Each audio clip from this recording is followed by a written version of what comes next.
İyi akşamlar. Hoş geldiniz. Sesim geliyor mu?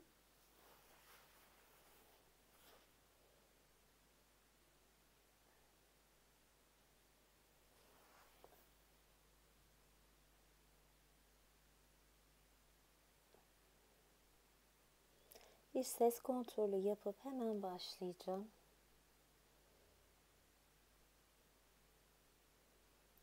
Evet.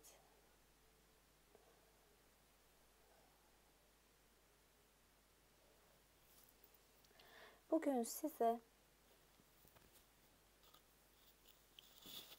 Kral Arthur okumak istedim. Ses geliyor mu? Çarşambayı çok sormuşlardı. Çarşambada biraz klasik oldu. Cumartesi ve çarşamba. Ben de bir okuma yapmak istedim. Naçizane.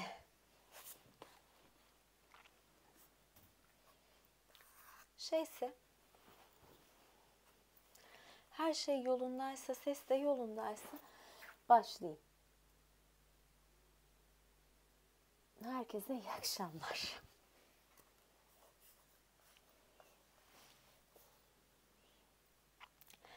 Kral Arthur ve şövalyelerini konu alan hikayelerin kökenleri Keltlere dayanıyor. Ülkenin tarih sahnesine çıktığı dönemde Britanya'nın hakimi Keltlerdi. Hikayelerdeki karakterlerin neden daha geç bir döneme aitmiş gibi hareket ettiklerini ve konuştuklarını açıklamak için ise birkaç detay vermek gerekiyor. Kral Arthur'un 6. yüzyılda yaşadığına inanılıyor. O dönemlerde Romalılar Britanya'dan çekilmişler, yağmacı Saksonların saldırılarına karşı kendilerini savunmak zorunda kalan Britonlar ayaklanıp Saksonları Badon Dağı'nda yenerek uzun yıllar sürecek bir barış ortamında kendilerini güvenceye almışlardı. Kral Arthur ve şövalyeleri sonradan hikayelere konu olup nesilden nesile aktarılacak kahramanlıkları muhtemelen o sıralarda sergilediler. Eski zamanlarda halk ozanlarının ve hikaye anlatıcılarının tüm ülkeyi gezip meydanlarda kahramanlık ve şövalyelik hikayeleri anlatması bir gelenekti. Kral Arthur'un hikayeleri ise uzun yıllar boyunca hikaye anlatıcıları için büyük bir kaynak oluşturmaktaydı. Bu şekilde hikayeler babadan oğula aktarıldı. Breton'da buranın halkı Gallilerle aynı ailenin üyeleriydi. Galler ve İngiltere'de gerçekleşen bu aktarımlar sayesinde hikayelerin yitip gitmesi engellenmiş oldu. İkinci Henry ve birinci Richard döneminde ise bu hikayeler yazıya geçirilerek yazılı edebiyat ürünleri haline geldiler. Ne var ki Britanyalı bir yazar bu olaydan önce hikayelerin bazılarını kağıda dökmüştü. İkinci Henry dönemindeki yazarlar ise hem bu yazardan hem de kendi nesillerindeki ozanlar ve hikaye anlatıcılarından bilgi edinebildiler. Eski İngiliz yazarlar tarafından derlenen en ünlü kitaplardan biri Asappiskoposu Geoffrey tarafından Latince yazılan Historia Britonum'du. Kral Arthur'un Batı Avrupa'da yürüttüğü bir savaştan bahsediliyor fakat kutsal kaseden söz etmiyordu. Sir Thomas Malory, yukarıda bahsi geçen kitaptan İngiltere'de derlenen diğer macera kitaplarından ve yine büyük oranda Fransızca macera kitaplarından beslenerek 1470 yılında yazdığı Morte Arthur için gerekli materyali elde etti. Bu yapıt Arthur efsanesini işleyen erken dönem kitapları arasında en ünlü yapıt konumunda. Şimdi okuyacağınız kitaptaki hikayelerin büyük bir bölümü de buradan alındı. Evet, ben şimdi başlayacağım. Her şey yolunda, öyle değil mi?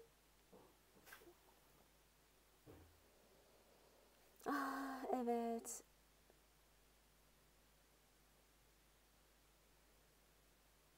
Tamam. Şimdi size bunun ilk bölümünü okuyorum. Kılıç çekiliyor. Kılıçla ilgili olan kısmı meşhur.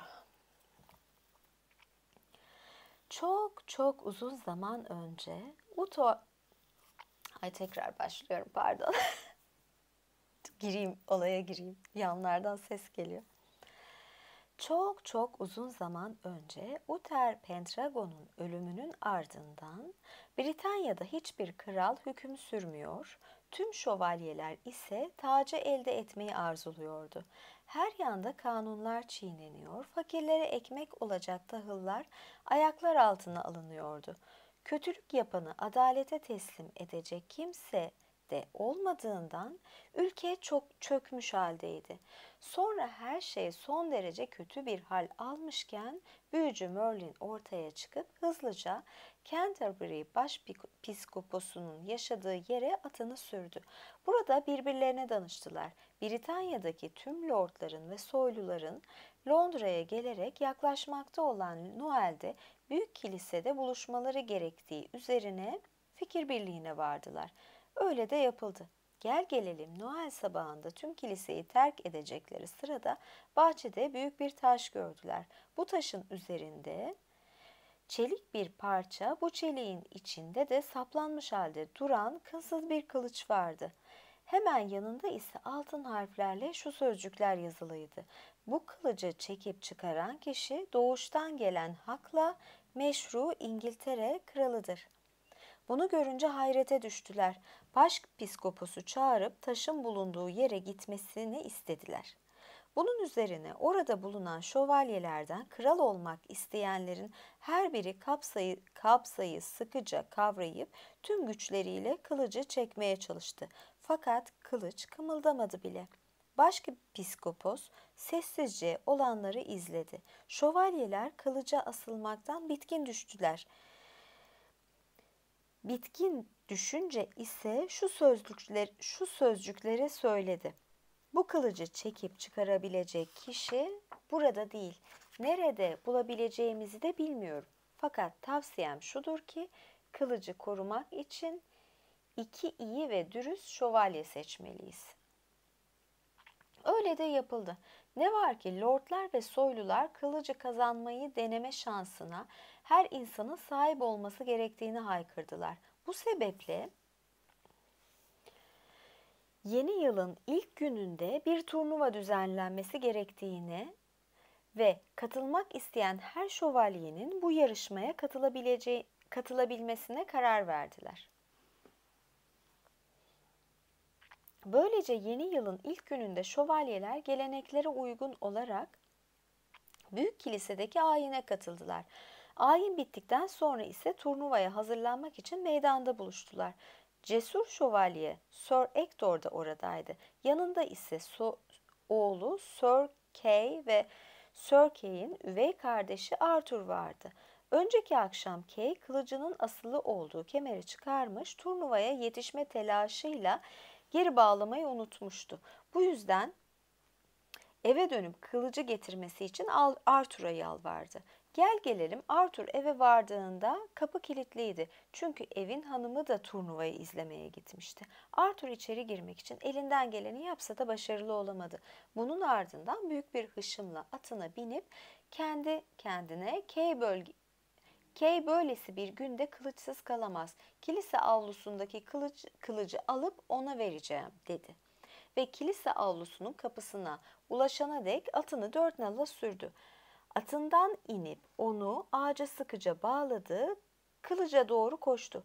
Kabzasını kavrayıp kılıcı hiç zorlanmadan bir çırpıda çıkarıverdi. Sonra atına tekrar binip kılıcı Sir Kay'e ulaştırdı. Sir Kay kılıcı gördüğü anda onun kendi kılıcı değil, taştaki kılıç olduğunu anlayarak babası Sir Ector'a koşup "Efendim, bu taştaki kılıç, dolayısıyla meşru kral benim," dedi. Sir Ector cevap vermedi. Kay ve Arthur'a kendisini takip etmelerini işaret etti. Üçü birden kiliseye geri döndüler. Atlarını dışarı bırakıp içeri girdiler. Orada Sir Ector kutsal kitabı eline alarak Sir Kay'den kılıcı nasıl elde ettiğini yemin ederek anlatmasını istedi. "Kardeşim Arthur verdi," diye cevapladı Sir Kay. Arthur'a dönen Sir Ector, "Onu nasıl aldın?" diye sordu. "Efendim," dedi, Arthur, kardeşimin kılıcı için eve döndüğümde kılıcı bana verecek kimseyi bulamadım. Yine de kardeşimin kılıçsız kalmaması gerektiğini düşündüm ve taştaki kılıç aklıma geldi. Ben de gittim ve kılıcı çıkardım. Sir Ector bunu yaparken orada bir şövalye var mıydı diye sordu. Hayır, hiç kimse yoktu dedi Arthur. Öyleyse bu toprakların meşru kralı sensin dedi Sir Ector. Tamam da neden kral benim diye sordu Arthur. Çünkü bu büyülü bir kılıç. Bir kral olarak doğmayan hiç kimse bu kılıcı taştan çıkaramaz. Bu sebeple kılıcı taşa geri koy ve çıkardığına şahit olabileyim diye cevapladı Sir Ector. Derhal dedi Arthur ve kılıcı yerine koydu. Sir Ector'un kendisi de kılıcı çıkarmayı denedi ancak bunu başaramadı. Sir Kay'e dönüp şimdi senin sıran dedi. Tüm gücü ve kuvvetiyle kılıca asılmasına rağmen Sir Kay de babasından iyisini yapamadı. Şimdi sen dene Arthur dedi Sir Ector. Arthur kılıcı sanki bir kının içindeymiş gibi kolaylıkla çekti. Arthur kılıcı çeker çekmez Sir Ector ve Sir Kay Arthur'un önünde diz çöktüler. Babam, kardeşim, neden benim önümde diz çöküyorsunuz? Diye sordu Arthur şaşkınlıkla. Hayır, hayır lordum, ben sizin babanız değilim. Bugüne kadar gerçek babanızın kim olduğunu bilmiyordum. Siz Uther Pendragon'un oğlusunuz. Doğduğunuzda sizi bana bizzat Merlin getirdi ve zamanı geldiğinde kimin soyundan olduğunu öğreneceğinize dair söz verdi. Arthur babasının Sir Ector olmadığını öğrendiğinde acı acı ağladı. En sonunda eğer kral bensem ne istiyorsanız söyleyin ki gerçekleştireyim. Hem size hem annem hanımefendiye bu dünyadaki herkesten daha fazla borçluyum. Çünkü beni sevdiniz ve kendi oğlunuzdan ayırmadınız dedi. Bunun üzerine Sir Ector, efendim sizden yalnızca üvey kardeşiniz Sir Kay'i tüm topraklarınızın kahyası yapmanızı istiyorum dedi. Seve seve diye cevapladı Arthur. Hem o hem o hem ben hayatta olduğumuz sürece bu makam başka kimseye verilmeyecek. Sonrasında Sir Ector onlara başpiskoposu bulmalarını söyledi. Böylece ona kılıçla ilgili olan bitenleri anlattılar. Daha öncesinde Arthur kılıcı taşa geri koymuştu bile. 12. günde şövalyeler ve baronlar tekrar geldiler. Arthur hariç hiçbiri kılıcı taştan çıkaramadı. Bunu gördükten sonra baronlar sinirlenip bağırmaya başlayıp kendi kanlarından daha asil bir kana sahip olmayan bu çocuğu kral olarak tanımayacaklarını söylediler. Böylece Meryem Ana yoğurtusuna kadar beklemek üzere anlaştılar. Çünkü yoğurtuda daha çok şövalye hazır bulunacaktı. Bu süre içinde kılıcı gece gündüz koruması için yine aynı iki adam seçildi. Gel gelelim Meryem Ana yoğurtusunda da Paskalya'da da hiçbir şey değişmedi. Hamsin yoğurtusu geldiğinde halk da oradaydı. Arthur'un kılıcı çekip çıkardığını gördüklerinde hep bir ağızdan krallarının Arthur olduğunu ve aksini söyleyen herkese öldüreceklerini söylediler. Böylece zengin fakir herkes Arthur'un önünde diz çöktü. Arthur da kılıcı alıp başpiskoposun beklemekte olduğu kilise mihrabına takdim etti. Oradaki şahit ise Arthur'u şövalye ilan etti. Bunun ardından taç giydirildi. Arthur orada bulunan lordlara ve köylülere hayatı boyunca hakiki bir kral olacağına ve herkese adaletli davranacağına dair yemin etti. Evet.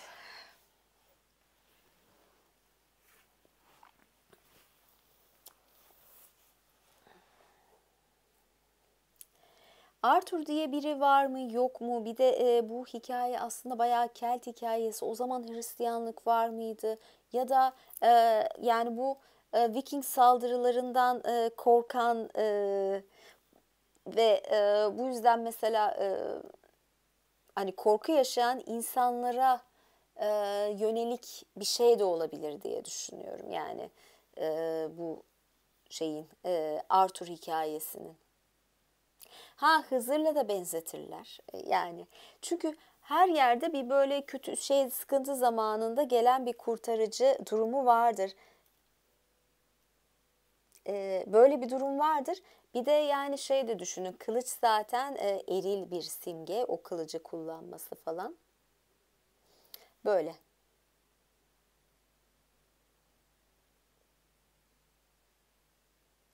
Ya yayın biraz açıkçası yorgunum ama bir tane böyle kısa hikaye okuyayım dedim. Bir de çekim yapmıştım çünkü. Yine de katılıp oldukça da üye vardır pahalı diyenler de olsa. Yani Arthur'un aslında şöyledi. Mesela İngiltere'de Kral Alfred vardır. Alfred de mesela meşhur ve böyle denler falan danlar deniyordu. Vikingler saldırısında bayağı yani İngiltere yapan kişilerden biri. Öyle bir durumda vardı. Yani oradaki dediğim gibi bu korku üzerine yaratılmış bir karakter olabilir diye düşünüyorum. Çünkü böyle sihir falan var. Hristiyanlığın olduğu dönemde de sihrin olduğunu çok sanmıyorum. Dün orada canlı yayın yaptım. Şimdi bugün tekrar katıl için düzenek hazırlamam lazım. Saat de geç oldu. Biraz da sesim kısıldı. Bir çekim daha yaptım. Bugün dediğim gibi kısa bir yayın yapayım dedim. Canlı yayın burada. O yüzden yani katılı yani yarın yapabilirim katıl yayınını. İki yayın üst üste yapınca ışıktan ve çok devamlı konuşmaktan sesim yoruluyor. Açıklamamı böyle yaptım. Onu yarın yapacağım üyelere özeli artık. Ya da zaten yarın yayın paylaşacağım. Katıl butonu yani aslında ben bunu tanıtmak için dememiştim ama katıl kısmı benim videonun altında da görürsünüz. Orada katıl diye bir tuş var. Ana sayfaya girmeseniz de ona giriyorsunuz. Yani dün zaten katıla ayrı özel yayın yapmıştım. Bazen üst üste yayın yorucu oluyor. Arthur'dan bahsediyordum. Arthur'la ilgili şöyle söyleyeyim. Neredeydi bu? Netflix'te vardı ama belki Netflix'te gitti. Yeşil Şövalye diye bir film var. Çok güzeldir. Onu tavsiye ederim. Ben bayılıyorum. Krallı, şövalyeli şeyler oluyor ya. Neydi adı? Filmler, şeyler, hikayeler. O yüzden teşekkür ederim. Ya Arthur şöyle bir kitap var elimde kalın. Arthur'dan okuyacağım çünkü ben bayılıyorum. Mist of Avalon diye bir tane film vardır.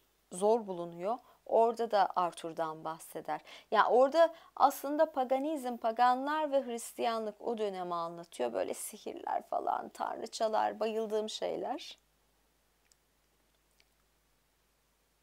Ya keşke mesela ülkemizde de böyle bir şey olsa, kılıç olsa ya da böyle Ali'nin kılıcı olsa, bir taşta dursa, kim çekiyorsa yani o sihirli olsa, hak eden kişi çekse. Mesela zamanında Atatürk çekmiş oldu.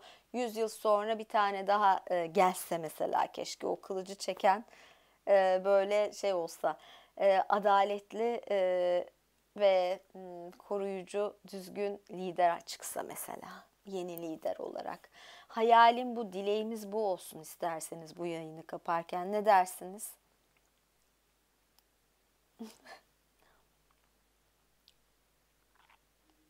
Ya zaten Hristiyanlık tabii ki paganizme dayanıyor. Yani bakıyorsun, ay bu ışık dediğim gibi gözlerimi yordu. Azıcık kısıyorum. Ya işte 100 yılda bir gelirse gelir belki, yani niye isteyelim, daha aşağısını görüyoruz sonra. Yani hani yayının dileği olsun şöyle Arthur gibi.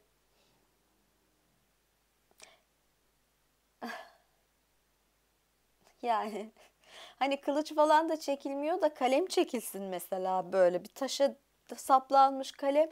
O kalemi kim çekiyorsa o işte en doğru, en adaletli lider olsa mesela.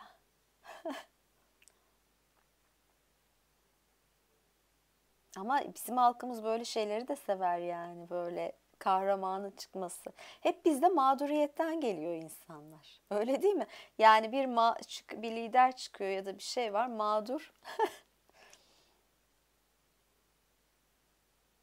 Düzgün sistem lazım da liderlik durumu da, ama yine de yani sistem şu anda zaten sürekli değişiyor. Karım olayı olmasın mı? Ne olsun? Ne olacak? Ya bu işin sonu nereye varacak? Nasıl düzelecek bu sistem? Taştaki kılıç olmadı, kalem olmadı. Ne olacak? Bir kadın kurtarıcı mı gelecek? Bu Yunan mitolojisi değildi. Bu Kelt mitolojisinden aslında. Kral Arthur.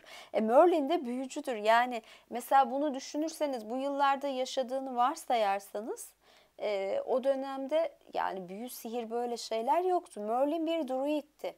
Druid de zaten şey yapıyor, bunlar sihir yapıyor.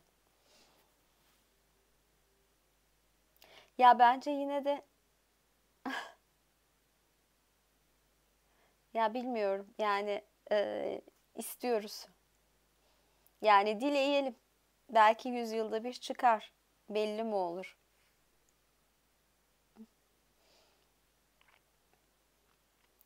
Bir dönem ben denizden uzak yerde yaşayamam ya. O yüzden şey, bir ara siyasete girsem mi dedim ama çok zor. Aa, Karabela, Burak Aksan'ın Karabela filmindeki kalem sahnesi. Ha, bilmiyordum onu. Nasıl bir film, nasıl bir sahne, merak ettim doğrusu. Yok, İskoçya'ya gitmedim. İskoçya soğuk olmasına rağmen merak ettiğim bir yer. Çünkü yine çok güzel bir dizi vardır. Neydi? İsmi neydi ya? Ay. Hani böyle İskoçya'da geçiyor. Şey var. Bir kadın var. Savaş yıllarından şeye gidiyor. Aa, bu kişi yabancı herhalde, Atatürk kimliği. Şeye gidiyor. E, bugün isimleri unutuyorum. Hani meşhur tapınak var ya İngiltere'deki. Ah, Stonehenge'e gidiyor. Orada bir kapıyla boyut kapısına giriyor ve 200 yıl geriye gidiyor. İskoçların savaş dönemlerine, 1700'lü yıllara gidiyor. Çok güzel o. Yani o bölgeyi de seviyorum. Çok yeşil mesela, doğa var ama serin. Dur bakayım, burada ne yazıyor? Bir Evet, evet, hatırladım zaten o şeyi. Öyle işte. Dedim yani bugün bir Kral Arthur'a başlayalım. Kral Arthur'a devam edeceğim yani. İsteğimiz var, Arthur Atatürk. A harfi. A da liderlikle ilgili bir harf zaten. Evet, Outlander dizisi, bayılmıştım o diziye. Ay, Göbekli Tepe kesinlikle daha güzel. Sadece oraya yazın gitmemek gerekiyor. Neyse, birazcık dedim gülümseyelim. Biraz umut olsun. Arthur da öyle olur. Çünkü o da sıkıntılı zamanda ortaya gelmiş, çıkmış ya. Beyrut'a da gitmedim. Hele şu dönem hiç gitmem. Evet. Hoşça kalın diyorum. Görüşmek üzere diyorum. Neydi? Out, Outliers. Okumadım ama şöyle bir şey. Şeydir. Numerolojide, böyle harf biliminde zaten birinci çakradır, başlatandır. Yani şeylere falan baktığınız zaman tüm alfabede A'dan başlar. O yüzden liderlik ve bir konumu. Mesela ben 1 Haziran doğumluyum. Bir doğumlu olmamdan dolayı, yani bir baskındır yani, şeyde doğum tarihimden dolayı benim de liderlik yapmam lazım mesela. Ya bugün birazcık sesim de hafif gitmeye başladı. Bir çekim yaptım işte, yine katılı özel, katıldaki krallara özel. Şimdi biraz dinleneyim. 15 tek değildir. Bir ve beşi toplarsanız 6 eder. Altıncı çakra üzerinden gider. Altın simgesi altıdır. Hayır, kullanmıyorum OnlyFans falan. Burada da insanlar bırakmıyor. Kapıyorum artık. Çok soru geldi. Ayrıca şunu da duyurayım. Instagram üzerinden çeşitli bilgilendirici yayınlar yapacağım. Faydalı yayınlar olacak. E, Orayı da o yayınları da buraya yüklerim.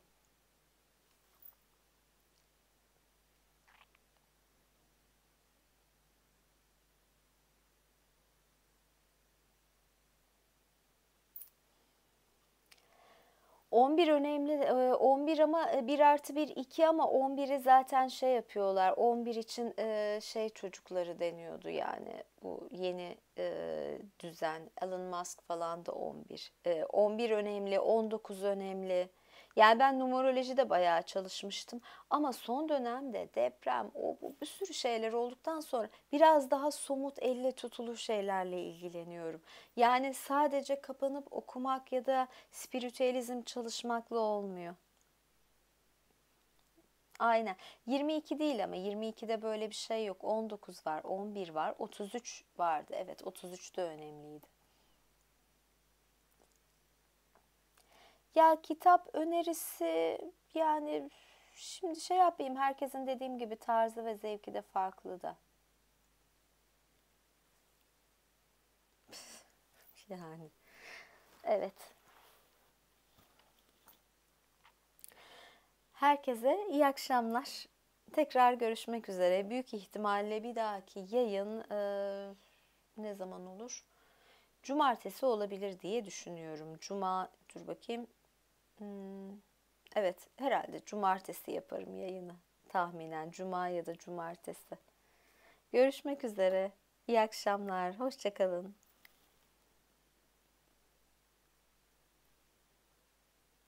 Ne müjdesi ya? Dur bakayım. Bir müjde mi var? Tamam. Hoşça kalın.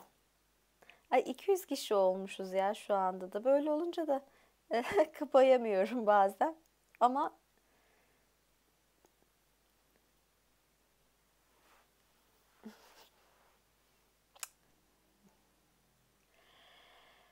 bir çekim yaptım. Şu anda şey yapmayacağım. Yani yayın açmak dediğim gibi bilemiyorum. Belki kısa bir yayın açarım. Görüşürüz. İyi akşamlar. Açarsam zaten haber veriyorum ama bugün bu kadar yeter sanırım. Hoşça kalın. Ben bekarım. Evlenmedim hiç. Kolay kolay da evlenecek gibi değilim sanırım. Zor beğeniyorum. Ne yaparsınız? Fazla seçicilik. İyi akşamlar.